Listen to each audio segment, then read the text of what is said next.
भवनवाए मैया जी आवे के मनवा करे। रौर भवनवाए मैया जी छुए के मनवा करे। रौर चरनियाए मैया जी मैया दुआरी देखाया नार पुकारे। अनर पुकारी देखाया नार के पुकारे।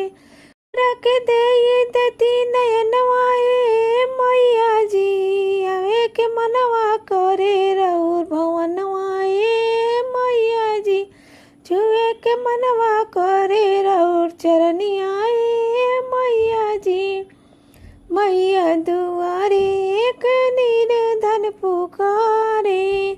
निर्धन पुकारे एक निर्धन पुकारे। निर्धन के दे देती धनवाए मैया जी निर्धन के दे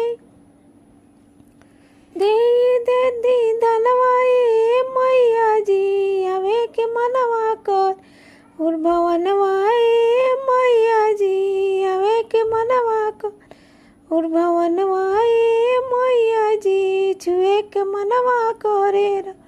चरणवाए मैया जी मैया दुआरे एक बांझिन पुकारे। बांझिन पुकारे एक बांझिन पुकारे।